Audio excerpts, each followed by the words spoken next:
பேர்கால நீ தானே பார்க்கணும். இப்போ என் தம்பி கையை எதிர்பார்த்துட்டு இருக்கியோ? பிள்ளை உண்டாயிட்டா நீ ஊரெல்லாம் போய் கூப்பிட்டு தெரிஞ்சா உன்னையால தான் என் தம்பி பொண்டாட்டிக்கு இவ்வளோ சிறுமைக்கேடு வந்திருக்கு. சரோஜா ஐஸ்வர்யாக்காவே ரொம்ப கவலையா இருக்காவ. நீ எதுக்கு இப்படி பேசிட்டு இருக்கா? இப்போ நம்மளும் கையில இருக்க பணத்தை தான் கொடுத்து எப்படியாவது உதவி செய்யணும். ஏக்கா இப்போ எங்கக்கா பணம் இருக்குது? நாங்கள் விலை எல்லாரும் தண்ணியில் அடிபட்டு உங்க வீட்டில் வந்து உட்காந்து கிடக்கும். யார் இப்போ பணத்தை மூட்டை மூட்டையை கட்டிட்டு தெரியாது?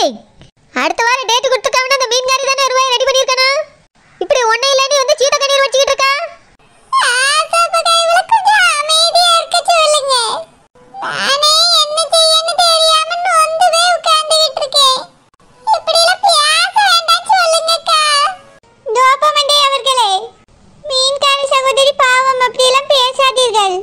உங்கள் தம்பி மனைவி தானே அவர். உங்களிடத்தில் ஏதும் பணம் இருந்தால் கொடுத்து உதவி செய்யுங்கள். எங்க பணம் இருக்கு உதவி செய்யறதுக்கு? இந்த வாரம் சமைச்சு சாப்பிடியக்கே ரூபாய் இல்லாம தான் நான் உட்காந்து கிடக்கேன். என் புருஷனும் ரூபாய் கொண்டு வரல. என்கிட்ட சுத்தமா பணம் கிடையாது. மீன்கார சகோதரி அழாதீர்கள். நாங்கள் எல்லாம் இருக்கிறோம் அல்லவா? இருந்துட்டா மட்டும் என்ன பிரயோஜனம்? பணம் வச்சிருக்கியா? பணம் எதுவுமே கொண்டு வரவில்லையே. ஆபரேஷனுக்கு உடனே ரூபாய் கட்ட சொல்லி அவர் ஆசைப்பட்டா. இப்போ என்ன பண்ணுவேன்? ஐஸ்வர்யாக்கா இருங்க, நான் விஜய்கிட்ட போய் பேசிட்டு வரேன். அவன்கிட்ட ரூபாய் எதுவும் இருக்கான்னு கேட்டுட்டு வரேன்க்கா. நீங்க அழாதுங்க. கொஞ்சம் பணத்தை கட்டி முதல்ல ஆபரேஷன் பண்ணியாச்சுன்னா கூட அதுக்கு பிறகு மொத்த ரூபாயும் கட்டிக்கலாம். சரி ராசாப்பக்கா, முதல்ல கேட்டுட்டு வந்து சொல்லுங்க. மைனி நீங்க எதுக்கு கட்டணும்? அவ தம்பி பொண்டாட்டிக்கு ரூபாய் கட்டக்கூடாதுன்னு நிக்க. உங்ககிட்ட என்ன பணம் மூட்டை மூட்டையா இருக்கு? நீங்க கட்டியேன்னு ஒத்துக்கிட்டுறியே. இங்க பாரு சிலுப்பா, சும்மா ஜாட போட்டுட்டு இருக்க வேலை வச்சுக்கிடாத. என்கிட்ட ரூபா இருந்தா என் தம்பி பொண்டாட்டி கட்டாம இருக்க மாட்டேன். ரூபாய் இல்லாம தான் கையை கட்டி போட்டுட்டு நின்றுட்டு இருக்கேன். இந்த வாரம் தான் பிரசவ டேட் கொடுத்துருக்காங்கன்னா அந்த மீன்காரி தானே ரூபாய் சேர்த்து வச்சிருக்கணும். அதுக்கு இல்லாம ஒரு ஒருத்தட்டே கையாந்திர அளவுக்கு நிக்கால எதுக்கு?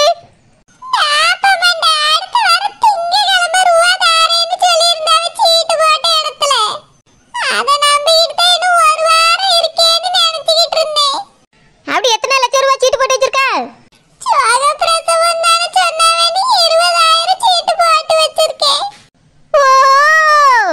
20,000 ஆஸ்பத்திரி ரூம் சார்ஜ் கூட பத்தாது.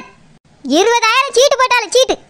வேற நான் என்ன செய்வேன்? மீனுக்கு பாவையில என் தங்கச்சி பிள்ளை உண்டான நாளையில இருந்து அவளை பாத்துக்கிடவே எனக்கு நேரம் சரியா இருக்கு. வேற நான் எப்படி ரூபாய் சேர்ப்பேன்? என் புருஷன் கொண்டு வர ரூபாயில தான் சாப்பிட்டுட்டு ரூபாயை சீட்டுக்கும் கட்டிக்கிட்டு இருந்தேன். இப்ப திடீர்னு இப்படி ஒரு நிலைமை வந்துட்டு நான் என்ன பண்ணுவேன்? ஆபரேஷன் சொல்லுவாங்கன்னு நான் நினைச்சு கூட பார்க்கல. நினைக்கணும், முதல்ல எல்லாத்தையும் நினைக்கணும். நினைச்சு ரூபாயை சேர்த்து வச்சிருக்கணும். எங்கேயாவது போய் ரூபாய் பரட்டிட்டு வாப்போ. எங்க போவேன்? யாரை பார்த்து கேட்பேன்? ஊர் முழுக்க தனியா நிக்குது.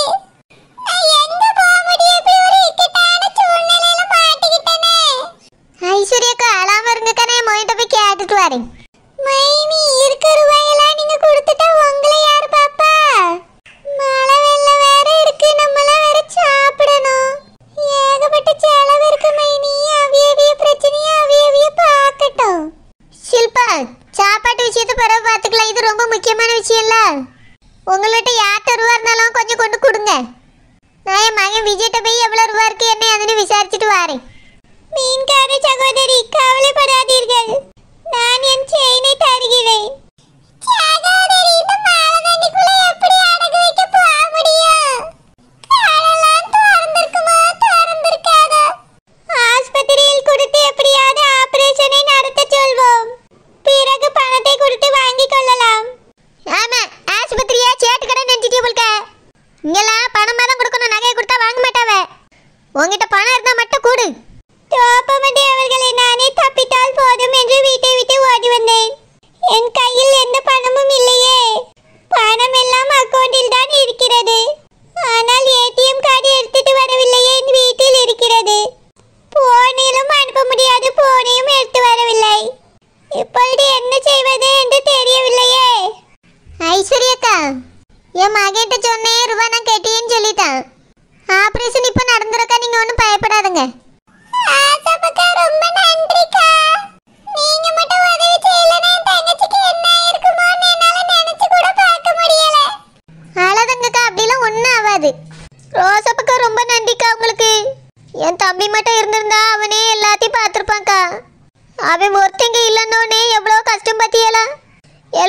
மீன்காரி தாக்க காரணம். அப்படிலாம் சொல்லாத சரோஜா. அவிய என்ன பண்ணுவாவே? இந்த மாதிரி ஒரு சூழ்நிலையில மாட்டுவோன்னு யாரும் நினைச்சு பார்க்கல. அதுவும் இந்த நேரத்துல வயிற்று வரோன்னு அவியெல்லாம் நினைச்சு பார்க்கல, நம்மளும் நினைச்சு பார்க்கல. சில விஷயங்கள் திடீர்னு இப்படிதான் நடக்கும். நம்ம தான் கொஞ்சம் உஷாரா இருக்கணும். எப்படியோ தாயம் பிள்ளையும் நல்லபடியா வந்தா போதும்.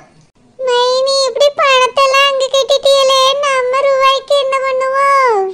ஷில்பா, என்ன ரூபாய் எதுக்கு ரூபாய்னு கேட்டுட்டு இருக்கா? மைனி ஏன் வீட்ல எல்லா பொருளும் வீணா போச்சுல தண்ணில நனைஞ்சி? அதெல்லாம் புதுசா வாங்குறதுக்கு உங்ககிட்ட தான் ரூபாய் கேட்கலான்னு நினைச்சுக்கிட்டு இருந்தேன் மைனி. நீங்க என்னடானா மத்தவங்களுக்கு ரூபாயை தூக்கி கொடுக்குறிய? உங்களுக்கு நான் ரொம்ப உரிமையான சொந்தக்காரி. என்னையும் கொஞ்சம் மனசுல வச்சுக்கிட்டு செய்யுங்க மைனி. ஷில்பா, இந்த மாதிரிலாம் பேசிட்டு இருக்காது என்ன? நயன்தாரா பேறுகால வழியில கஷ்டப்பட்டுட்டு கிடக்கா. இந்த நேரத்துல பேச வேண்டிய பேச்சா இதெல்லாம்? பொருள்லாம் போனா சம்பாதிச்சு வாங்கி இல்ல, அது ஒரு உயிர். இந்த நேரத்துல கூட உதவி செய்ய மாட்டேன்னு கல்லு மாதிரி உட்கார்ந்துருந்தா என்ன அர்த்தம்? மைனி என்கிட்ட இருந்தா நான் செய்வேன் மைனி, என்கிட்ட இல்லல்ல. செய்ய முடியலனா செய்யவில்லையாவது செய்யக்கூடு. இந்த மாதிரி பேசி கெடுக்க பார்க்காத, வாயை மூடிக்கிட்டு இரு. ரோஜாப்பூ அம்மையாரே, உங்களுக்கு மிகவும் நன்றி. உங்கள் மனசு இங்க யாருக்கும் வராது. அப்படிலாம் இல்லை நிஸ்காரம்மா. நீங்களும் இருந்தா உதவி செய்ய தான் ஜீவி, எனக்கு தெரியும். ஒருத்தருக்கு ஒருத்தர் உதவி செய்ய தானே மனசு தன்மை. அதைத்தான் நானும் செஞ்சிருக்கேன். நல்லபடியா பிள்ளை பத்தி நயன்தாரா வந்தா சந்தோஷம்தான். சரி ரோஜாப்பூ அம்மையாரே. ஏமா பணம் கட்டிட்டேமா, கையெழுத்து போடணுமா? ஆண்டி நீங்க போங்க. சரிப்பா விஜய். அக்கா கையெழுத்துலாம் கேட்கல, எதுவும் பிரச்சனையா இருக்குமா? ஆண்டி அப்படிலாம் எதுவும் இல்ல, எல்லாருக்குமே ஆபரேஷன்னா கையெழுத்து கேட்பாவே. அப்படியாப்பா? ஆமா ஆண்டி வாங்க. பாவம் மீன்கார சகோதரி மிகவும் பயந்து விட்டார். கூட பிறந்த தங்கச்சி இல்ல, பாசம் இருக்காதா? அவிய நயன்தாரா குழந்தை உண்டானதுல இருந்து யாவத்து கூட போவே இல்லை. அவளை பார்க்கறதுக்காகவே லீவ் போட்டு வீட்டில் தான் இருந்தாவ. ஆமா, மீன்கார சகோதரிக்கு அவர் மேல் பாசம் மிகவும் அதிகம். சரோஜா, நீ ஐஸ்வர்யாக்காவை ரொம்ப எதுவும் கேட்காதே. அவிய கையில இருந்த ரூபாயெல்லாம் வளகாப்புக்கு செலவு பண்ணிட்டேன்னு சொன்னவ. என்னக்கா சொல்றியா? இதுவரை சொல்லி தெரியாலோ? என் தம்பி தான் அவளை செலவு பண்ணா. அவ வேணும்னு போய் பெருமை அடிச்சுட்டு தெரியா? இல்ல சரோஜா, அவியலும் கொஞ்சம் செலவு பண்ணேன்னு சொன்னவ. அதனால நீ அவியல ஒன்றும் பேசாத. ஏக்கா, மொத்த செலவு அவன் தான் பண்ணா, இவ எங்க கொஞ்சம் செலவு பண்ணா? எதுவுமே பண்ணல. அந்த மீன்காரி போய் சொல்லி தெரியா? இந்த பிரசவத்துக்கான ரூபாயை கூட உங்க தலையில கட்டிட்டா. எப்படி என் தம்பி வந்த உடனே கடன் இருக்குன்னு சொன்னா உங்களுக்கு தந்துதான் தீர்வான்? இந்த மீன்காரியே ரொம்ப விவரமானவக்கா.